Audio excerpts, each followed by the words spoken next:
City India news కి స్వాగతం. నా పేరు రీతు. ట్రావెల్ ఏజెన్సీ ముసుగులో అరబ్ దేశాలకు అమాయక మహిళలను చట్ట విరుద్ధంగా సరఫరా చేసే అల్ హయాత్ టూర్స్ అండ్ ట్రావెల్స్ అనే సంస్థ యజమానితో పాటు ఆంధ్ర, తెలంగాణ రాష్ట్రాలకు చెందిన అంతర్రాష్ట్ర ట్రావెల్ ఏజెంట్లను ఎల్బీ నగర్ ఎస్ఓటీ పోలీసులు అరెస్ట్ చేశారు. నిందితుల బారి నుంచి డి మేడిపల్లికి చెందిన ఖాదర్ బి అనే మహిళను రక్షించడమే కాకుండా వారి వద్ద నుండి 40 పాస్పోర్ట్లను, 6,000 రూపాయల నగదు, 4 సెల్ ఫోన్లను స్వాధీనం చేసుకున్నారు. వివరాలు రాచకొండ కమిషనర్ మహేష్ భగవత్ వివరించారు. నిందితులను రిమాండ్కు తరలించారు.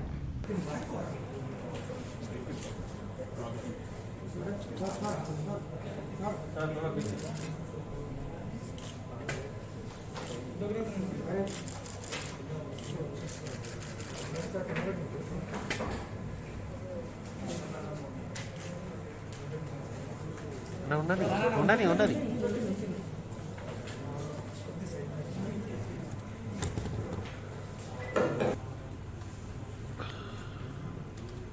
जेंट्स ఒక లేడీ కదా ఈమెనేనా లేడీ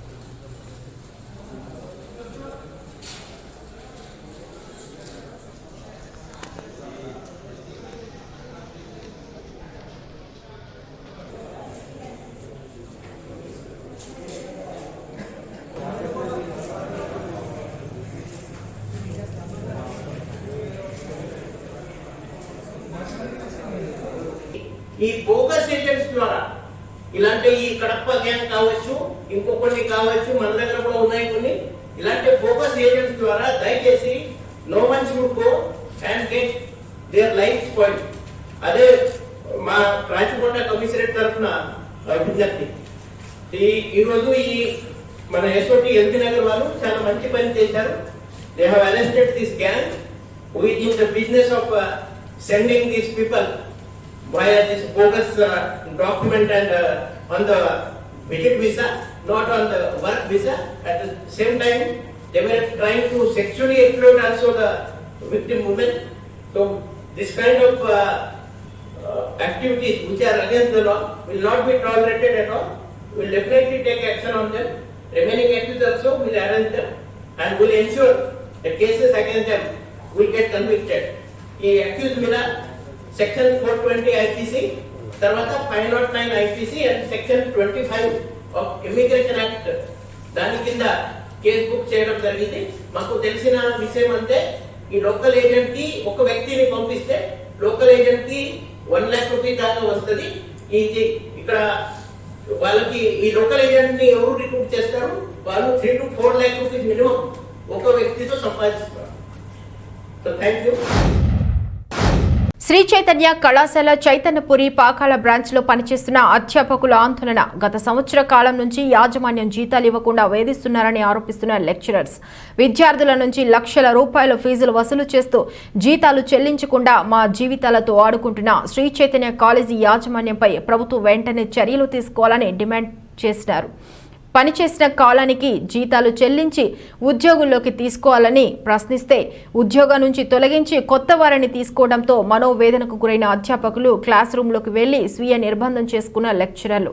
తక్షణమే బకాయిలు జీతాలు చెల్లించి విధుల్లోకి తీసుకునే వరకు ఆందోళన కొనసాగుతుందని యాజమాన్యాన్ని హెచ్చరించిన తెలంగాణ ప్రైవేటు లెక్చరర్స్.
రాష్ట్రంలో ఉన్నటువంటి ప్రైవేట్ విద్యా సంస్థలు కరోనా సమయంలో పాఠశాలలు మరియు కళాశాలలు నడవకపోవడంతో ఈరోజు విద్యార్థులు కానీ అధ్యాపకులు కానీ తీవ్రంగా నష్టపోయారు. మరి గుడ్డిలో మెల్లలాగా రాష్ట్ర ప్రభుత్వము ఫిబ్రవరి 1వ తారీఖు నుంచి స్కూళ్ళు కాలేజీలు ఓపెన్ చేయాలని చెప్పేసి గైడ్లైన్స్ ఇచ్చింది. మరి ఆ గైడ్లైన్స్ ప్రకారంగా ఇవాళ చైతన్య కళాశాల కార్పొరేట్ చైతన్య కళాశాలను ఓపెన్ చేసి అధ్యాపకులు లేకుండా పాఠాలు చెప్తున్నామని చెప్పేసి కాలం వెళ్ళపుచ్చుతూ ఇలా విద్యార్థులు ఎంతోమంది విద్యార్థులు ఈ కళాశాలలో దాదాపుగా 300 నుంచి 500 మంది విద్యార్థులు ఇప్పుడు కూడా ఆ కళాశాలలో ఉన్నారు. మరి ఇవాళ విద్యార్థులు కళాశాలకు హాజరైతే మీరు ఫీజులు కట్టలేదని చెప్పేసి ఆ విద్యార్థులను బయటకు పంపించారు. దాదాపుగా 150 మంది విద్యార్థులను బయటకు పంపించారు. మరి ఆ విద్యార్థుల ఆవేదన ఏంటో మనం ఆ విద్యార్థులను అడిగి తెలుసుకుందాం. సమస్యలో కనీసం పట్టించుకోకుండా మరి రాష్ట్ర విద్యాశాఖ విడుదల చేసినటువంటి గైడ్లైన్స్ను పాటించకుండా ఉన్నటువంటి ఈ చైతన్య కాలేజ్ పైన రాష్ట్ర ప్రభుత్వం ఎలాంటి చర్యలు తీసుకుంటూ చూడాల్సిన అవసరం ఉంది. ఈ విషయంలో కేంద్ర ప్రభుత్వం కూడా జోక్యం చేసుకోవాలి. ఎందుకంటే రాష్ట్ర విద్యాశాఖ విద్య అనేది ఉమ్మడి జాబితాలో ఉంది కాబట్టి ఖచ్చితంగా మీరు ఆ విషయంలో విద్య ఏదైతే సెంట్రల్ విద్యాశాఖ ఉందో స్పందించి ఇలాంటి కార్పొరేట్ కళాశాలపైన చర్య తీసుకోవాలి. లేదంటే మాత్రం విద్యార్థి సంఘాలతోటి, తల్లిదండ్రుల సంఘాలతోటి, మరి అధ్యాపక సంఘాలతోటి మొత్తం కూడా రాష్ట్రం మొత్తం కూడా విద్యా వ్యవస్థ మొత్తం కూడా ఈ కార్పొరేట్ కళాశాలలకు తాళాలు పెడతాం. ఆ కళాశాలల ముందల్ని ధర్నాలు చేస్తాం, నిరాహార దీక్షలు చేస్తామని చెప్పేసి ముఖ్యమంత్రి గారికి తెలియజేస్తున్నారు. ఇంకా మీరు ఏదైతే తెలంగాణ వస్తే విద్యా హక్కు చట్టాలు అమలు చేస్తామన్నారు, 1994 కానీ 1999 కానీ మరియు 1971 కానీ ఉన్నటువంటి చట్టాలలో ఇలా కార్పొరేట్ కళాశాలలు ఏ విధంగా ప్రవర్తిస్తున్నాయో ఇదొక్కటే ఉదాహరణ.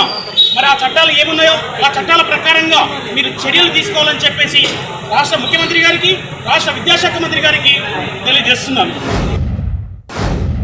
తెలంగాణ రాష్ట్రంలో రైతులు సంతోషంగా లేరు. తెలంగాణ ప్రజలకు రాజన్న రాజ్యపాలన అవసరం ఉందని దివంగత రాజశేఖర రెడ్డి తనయ వైఎస్ షర్మిల అన్నారు. మంగళవారం నాడు ఆమె ఇంటిలో జరిగిన నల్గొండ జిల్లా నాయకులతో భేటీ తర్వాత ఆమె మాట్లాడారు. ఇవాళ నల్గొండ జిల్లా నాయకుల అభిప్రాయం తీసుకున్న జిల్లా నేతల నుంచి మంచి స్పందన వచ్చిందని షర్మిల అన్నారు. రాబోయే సమావేశాలు జిల్లాలోనే ఉంటాయి. నల్గొండ ఉప ఎన్నికల్లో పోటీ చేయమని స్పష్టం చేశారు. జగన్మోహన్ రెడ్డి నేను వేరు కాదు. జగన్మోహన్ రెడ్డి ఆయన పని అయింది, నా పని నాదని అన్నారు. అన్ని జిల్లాల నేతల అభిప్రాయం తీసుకుంటానని అన్నారు. అయితే పార్టీ పెట్టడం తన పాదయాత్రపై ఆమె స్పందించలేదు. త్వరలోనే అన్ని విషయాలపై క్లారిటీ ఇస్తానని షర్మిల ముగించారు. ఈరోజు నల్గొండ జిల్లా వాళ్ళతో కలవడం జరిగింది. వాళ్ళ అభిప్రాయాలను, వాళ్ళ సూచనలు, వాళ్ళిచ్చే ఇన్ఫర్మేషన్ సమాచారాన్ని అన్ని వినడానికి, అర్థం చేసుకోవడానికి ఈరోజు ఇక్కడ సమావేశం అవ్వడం జరిగింది. కానీ clearly this facility is not enough అనేది మనకు అర్థమైంది. మిగతా జిల్లాల్లో కూడా మిగతా జిల్లాల వాళ్ళతో కూడా కలవాలి కనుక మేబీ ఈసారి ఆ జిల్లాలకే వెళ్తామేమో. But will see how it goes. Party ఎప్పుడు పెట్టబోతున్నారు మేడం? పార్టీ ఎప్పుడు పెట్టబోతున్నారు? పార్టీ పెట్టబోతున్నానని మీరు డిసైడ్ అయిపోయారా? అందుకోసం ఈ మీటింగ్ ఉద్దేశం ఏంటి? రాజన్న రాజ్యం మళ్ళీ రావాలి. అంటే పాత వైఎస్ఆర్సీపీ కంటిన్యూ అవుతుందా రాష్ట్రంలో, లేదంటే కొత్త పార్టీ ఏర్పాటు కానుందా మీ ఆధ్వర్యంలో? తెలియదు, చూద్దాం. రాష్ట్రం ఏర్పడి 8 సంవత్సరాల తర్వాత మళ్ళీ రాజ్యం అవసరమని మీరు అనుకుంటున్నారా? ఇప్పుడే అవసరమని నేను అనుకుంటున్నాను.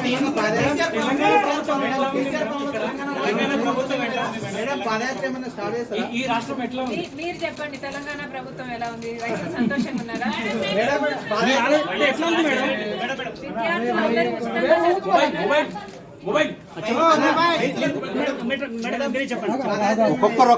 మేడం, ఇప్పుడు రానున్న రోజుల్లో ఏ జిల్లాల వాళ్ళతో కాదు అంటే జిల్లాల వాళ్ళతో మళ్ళీ మీటింగ్ అవుతారా? మీరు జిల్లాలోకి వెళ్తారా మేడం? అంటే జిల్లాల నేతలతో మళ్ళీ మీరు మీటింగ్ అవుతారా రానున్న రోజుల్లో? మాత్రమే అవ్వడం జరిగింది. అజెండా రాజన్న రాజ్యం తేవాలి అని నాకు కోరిక ఉంది. అది ఏ విధంగా తేవాలి, ఎప్పుడు చేయాలి, ఇవన్నీ డిసిషన్స్ రావడానికే ఈ రోజు లాంటి సమావేశాలు ప్రతి జిల్లా వాళ్ళతో పెట్టడం జరుగుతుంది. ప్రతిరోజు పెడతారా లేదంటే వారం కోసం పెడతారా? ఒక క్లియర్ ఎజెండా ఏమైనా ఉందా ఈరోజు తీసుకున్నారు? వారానికో రెండో లేకపోతే వారానికి కనీసం ఒకటో.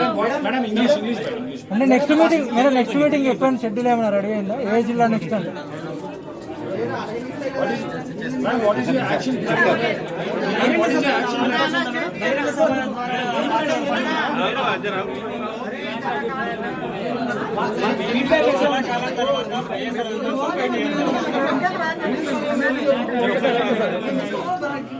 నల్గొండ వాళ్ళు చాలా పాజిటివ్ గా ఉన్నారు, చాలా ఎక్సైటెడ్ గా ఉన్నారు.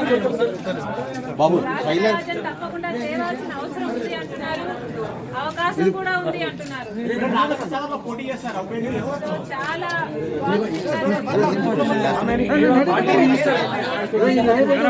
పార్టీ రిజిస్టర్ చేశారు మేడం. పార్టీ అవ్వలేదు.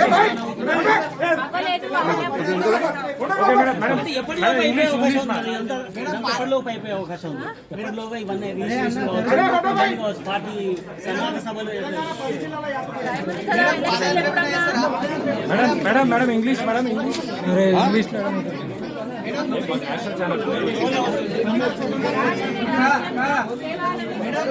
What is your action plan? Madam Telangana రాష్ట్ర మద్దతు ఉందా లేదా? మీ మీటింగ్లకు జగన్ గారి మద్దతు ఉందా లేదా? లేదని మీకు చెప్పాడా?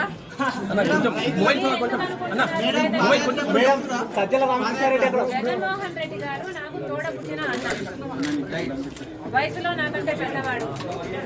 ఆయన ఆశీస్సులు ఉన్నాయని నేను నమ్ముతున్నాను. అంటే తెలంగాణ ప్రజలు హ్యాపీగా లేరా మేడం ఇప్పుడు ప్రెజెంట్ గా? మీరు చెప్పండి. మీరు కదా అంటే మీరు నేను చెప్పండి, మీరు చెప్పండి. రంగారెడ్డి జిల్లా కందుకూరు మండల్ నేదనూరులో విద్యాశాఖ మంత్రి సబితా ఇంద్రారెడ్డి పర్యటించారు. మంత్రి సబితా ఇంద్రారెడ్డి పల్లె నిద్రకు విశేష స్పందన పాదయాత్ర ద్వారా పల్లె ప్రగతి అమలు తీరు పరిశీలన, 20 కోట్ల నిధులతో నేదనూరు గ్రామ అభివృద్ధి, ముఖ్యమంత్రి కేసీఆర్ గారి చొరవతో అభివృద్ధి పదంలో పల్లెలు. కందుకూరు మండల్ నేదనూరు పల్లె నిద్రలో విద్యాశాఖ మంత్రి సబితా ఇంద్రారెడ్డి వెల్లడి. ముఖ్యమంత్రి కేసీఆర్ గారు ప్రవేశపెట్టిన పల్లె ప్రగతిలో పల్లెలు ప్రగతి బాట పడుతున్నాయని విద్యాశాఖ మంత్రి సబితా ఇంద్రారెడ్డి గారు పేర్కొన్నారు. పల్లె ప్రగతి ఫలితాలు తెలుసుకోవడానికి మంత్రి సబితారెడ్డి గారు ప్రతి సోమవారం చేపట్టిన పల్లె నిద్ర 4వ వారం కందుకూరు మండలం నెదనూరు గ్రామంలో కొనసాగింది. గ్రామంలో మంత్రి పాదయాత్రగా ప్రతి గడప గడపకు తిరిగి పర్యటించారు. ప్రభుత్వ పథకాలు ఏ మేరకు అందుతున్నాయో ప్రజలను అడిగి తెలుసుకున్నారు. మంత్రి సబితా ఇంద్రారెడ్డి అధికారులు అందుబాటులో ఉంటున్నారా, పనులు చేస్తున్నారా అంటూ ప్రశ్నించారు. ప్రభుత్వానికి అభివృద్ధి సంక్షేమం 2 కళ్లు అని అన్నారు. కరోనాతో రాష్ట్ర ఆర్థిక వ్యవస్థ బాగలేని సమయంలోనూ పెన్షన్లు, కళ్యాణ లక్ష్మి, షాదీ ముబారక్ లాంటి సంక్షేమ పథకాలకు నిధులు కొరత లేకుండా మంజూరు చేసిన ఘనత ముఖ్యమంత్రి కేసీఆర్ గారికే దక్కుతుందన్నారు. ప్రభుత్వ పథకాలు ఎలాంటి మధ్యవర్తిత్వం లేకుండా నేరుగా లబ్ధిదారులకు అందిస్తున్న ఏకైక ప్రభుత్వం మన రాష్ట్రంలో ఉందన్నారు. పల్లె ప్రగతి ద్వారా గ్రామానికి ప్రతి నెల నిధులు అందుతున్నాయని మంత్రి అన్నారు. నేదునూరు గ్రామంలో 1967 మంది రైతులకు 12,61,94,000 రూపాయలు వ్యవసాయదారుల ఖాతాలో పడ్డాయన్నారు. రైతు బీమా కింద 13 మంది రైతులకు 65 లక్షలు వారి కుటుంబీకులకు మంజూరు అయ్యాయన్నారు. పెన్షన్లకు గాను నేదునూరు 445 మంది లబ్ధిదారులకు 9,81,000 చిలుకు రూపాయలు ప్రతి నెల ప్రభుత్వం అందిస్తుందన్నారు.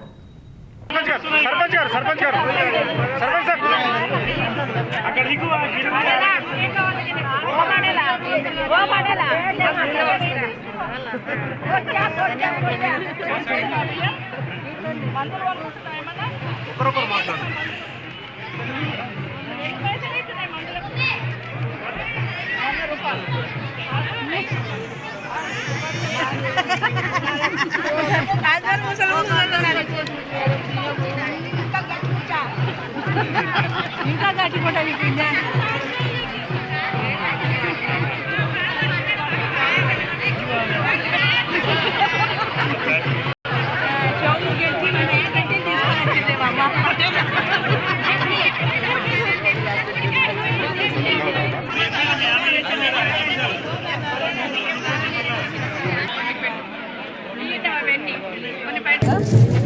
కందుకూరు మండలం నేదునూరు గ్రామానికి రావడం జరిగింది.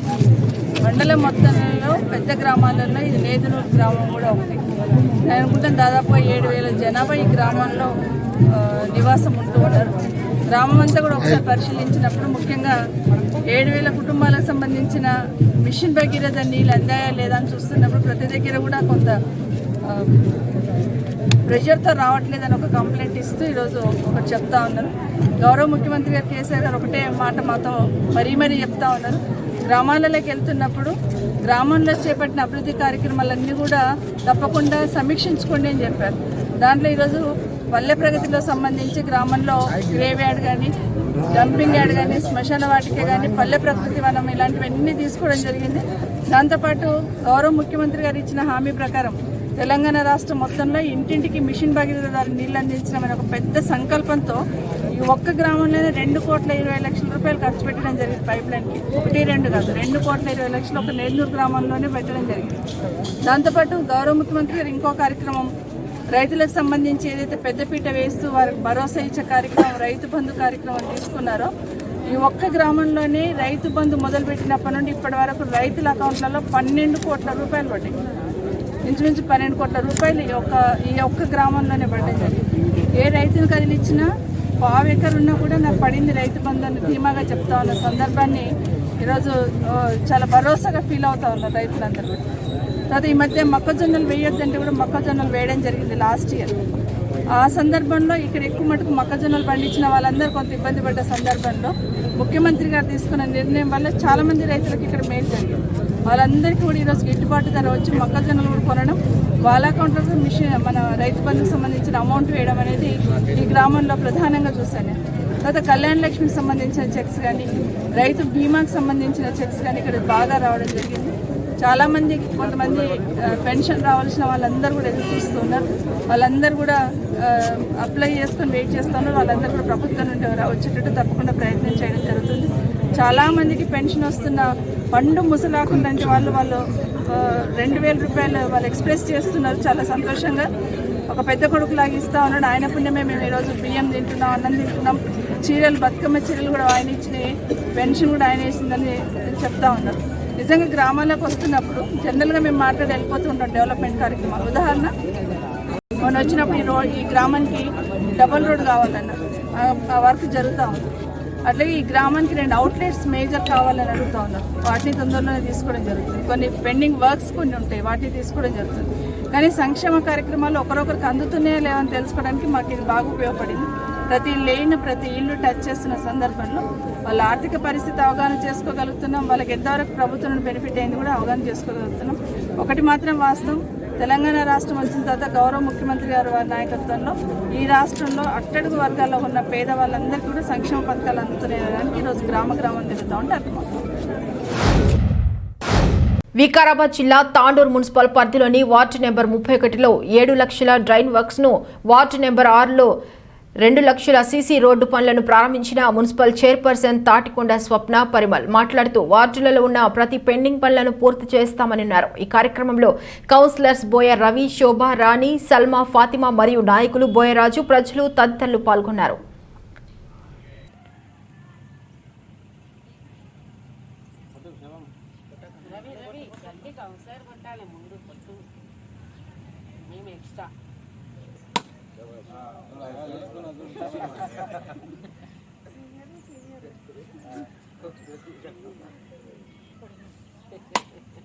ఈరోజు వార్డ్ నెంబర్ 31లో గత 2019 నుంచి పెండింగ్ ఉన్నటువంటి సీసీ డ్రైన్ వర్క్ ఈరోజు ప్రారంభించడం జరిగింది.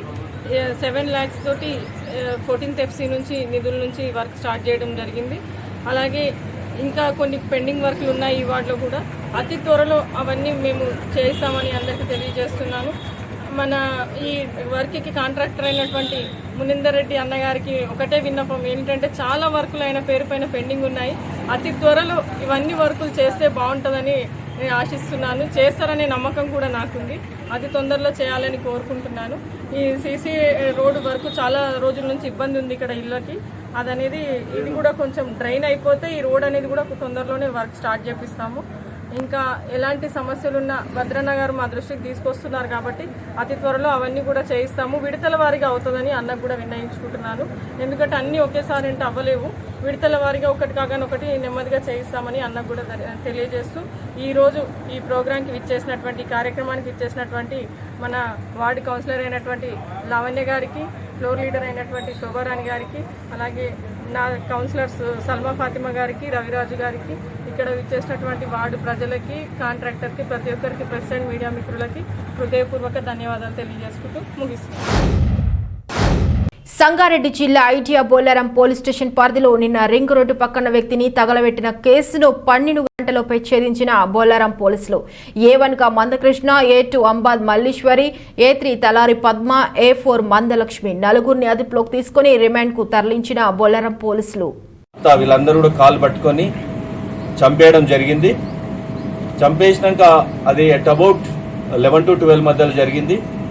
దాని తర్వాత ఒక సైకిల్ పైన డెడ్ బాడీని మూట కట్టుకొని మన బొల్లారం బాలాజీ నగర్ నుంచి ఈ సర్వీస్ రోడ్ వరకు సైకిల్ మీద తీసుకొని వచ్చి ఒక డెడ్ బాడీ వేసేసి కాల్చిండ్రు. మరియు డిసీజుడు వీళ్ళు చెప్పేది ఏంటంటే ఈ పద్మ కూడా భర్తతో చాలా రోజుల నుంచి దూరంగా ఉంటుంది. దానిపైన ఈ మర్దల పైన కూడా కొద్దిగా ఏదో సతాయించిండని చెప్తా ఉన్నారు. దాని మీద ఫర్దర్గా ఇన్వెస్టిగేషన్లో ఉంది. కానీ కేవలం 1 lakh రూపీస్లో గొడవ అయ్యి ఆ 1 lakh రూపీస్ ఇస్తామన్న దాంట్లో 2 daysలో ఇస్తా అని చెప్పి దాని విషయంలో గొడవడి 2 daysలో ఎక్కడ ప్రెజర్ చేస్తారన్న ఉద్దేశంతోన కేవలం ఇంటికి పిలిపించి మద్యం బాగా తాగించి ఈ బామ్మార్ది కానీ భార్య కానీ అత్త మరదలు కలిసి పథకం ప్రకారం చంపి అక్కడ పడవేసిండ్రు. ద్విచక్ర వాహనాలు చోరీలకు పాల్పడే 4 దొంగలు అరెస్ట్. కాలాపత్తర్ పోలీసులు 4 దొంగలను అదుపులోకి తీసుకుని వీరి నుండి 3 ద్విచక్ర వాహనాలు, ఓ ఇంజన్ స్వాధీనం చేసుకున్నారు. సయ్యద్ సాజిద్, మహమ్మద్ రౌఫ్, అబ్దుల్ బిన్ అబ్దుల్ రహీం, మహమ్మద్ గౌస్ ఈ 4 దొంగలు వట్టాపల్లికి చెందినవారు.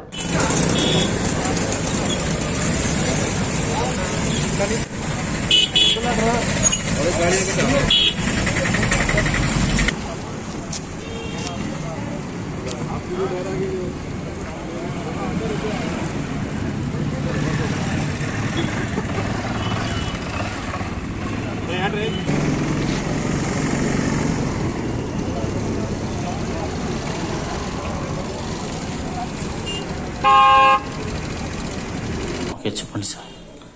ఈరోజు కాలపత్తర్ లిమిట్స్లో ఒక 4 దొంగలు పట్టుకున్నాము. వాళ్ళ దగ్గర నుంచి 4 వాహనాలు సీజ్ చేయడం జరిగింది. ఒకటి మా పోలీస్ స్టేషన్లో దొంగతనం బండి ఒకటి, అండ్ మైలార్దేవిపల్లి పోలీస్ స్టేషన్ నుంచి 3 వెహికల్స్ ఉన్నాయి. ఇవన్నీ కూడా రికవర్ చేయడం జరిగింది. అందులో ఒక బండిని డిస్మెంటల్ చేసిండ్రు, ఓన్లీ ఇంజన్ మాత్రమే ఉన్నది. మిగతాదంతా కూడా వెల్డింగ్ తోటి కట్ చేసి దాన్ని స్క్రాప్ కమ్మేసుకున్నారు. టోటల్ 4 అదుపులో తీసుకుని అరెస్ట్ చేసి రేపు మార్నింగ్ పొద్దున కోర్టులో ప్రొడ్యూస్ చేస్తున్నాం. తూర్పుగోదావరి జిల్లాలో పట్టపగలే షాకింగ్ ఘటన చోటు చేసుకుంది. ఓ వ్యక్తి నగల షాపుకు వచ్చి తుపాకీతో బెదిరించడం కలకలం రేపింది. తూర్పుగోదావరి జిల్లాలో పట్టపగలే 2 వ్యక్తులు తుపాకీతో బెదిరింపులకు దిగడం తీవ్ర కలకలం రేపింది. అదృష్టవశాత్తు నగల దుకాణం యజమాని ధైర్య సాహసాలతో పాటు సమయస్ఫూర్తిగా వ్యవహరించడంతో నిందితులు తోకముడిచారు. తూర్పుగోదావరి జిల్లా రాజోలులోని శ్రీలక్ష్మి శ్రీనివాస జ్యువెలరీ షాపులకు సోమవారం 2 వ్యక్తులు వచ్చారు. పక్కా ప్లాన్ ప్రకారం ముఖానికి మాస్కులు ధరించి బంగారం కొంటామని చెప్పి నగలన్నీ ముందు వేయించారు. షాపు యజమాని ఆ నగలు చూపిస్తున్న సమయంలో గన్తో బెదిరించి నగలను దోచుకునేందుకు ప్రయత్నించారు. దీంతో యజమాని తిరగబడటంతో పరారయ్యారు. ఈ మొత్తం వ్యవహారం షాప్లోని సీసీటీవీ ఫుటేజ్ లో బయటపడింది. కాగా నిందితులు ఈ పెనుగులాటలో సెల్ ఫోన్ వదిలి పారిపోయినట్లు తెలుస్తోంది. అనంతరం షాపు ఓనర్ పోలీసులకు సమాచారం అందించడంతో సంఘటనా స్థలానికి చేరుకున్నారు. దీనిపై కేసు నమోదు చేసి సీసీటీవీ ఫుటేజ్ ఆధారంగా దర్యాప్తు ప్రారంభించినట్లు రాజోలు ఎస్ఐ కృష్ణమాచారి వెల్లడించారు. పొద్దున్న 10:30కి ఒకళ్ళు వచ్చి చెక్ చేసుకుని వెళ్ళారండి. మామూలుగా 20 గ్రాములు చెయ్యి కావాలన్నారు. నేను బయట నుంచి తెప్పిస్తానని చెప్పాను, సరే అని చెప్పి వెళ్ళారు. మళ్ళీ 3 గంటలకి కరెక్ట్గా 3 గంటలకి ఇద్దరు వచ్చారండి. కస్టమర్లు వచ్చి షాప్లో మొత్తం అన్ని తీయమని చెప్పానండి. నెక్లెస్లు గొలుసులు 2 చూపించమన్నారండి. 2 బాక్సులు తెచ్చి చూపించాను. చూపిస్తే చూసి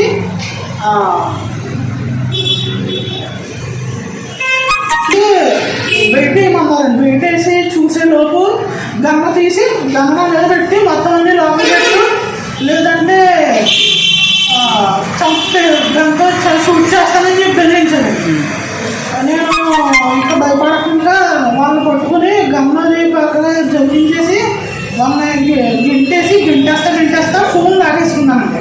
వాళ్ళ ఫ్రంట్ పాకెట్లో ఫోన్ పెట్టుకున్నారు. ఫోన్ వాళ్ళకి వచ్చి 5 ఉండేసి వెళ్ళిపోయారు బండి వేసుకుని. యాక్టివ్గా లేటెస్ట్ బండి వేసుకొచ్చారు. ఇవి బులెటిన్ అప్డేట్స్. మరొక బులెటిన్లో మళ్ళీ కలుసుకుందాం. అంతవరకు సెలవు. నమస్కారం.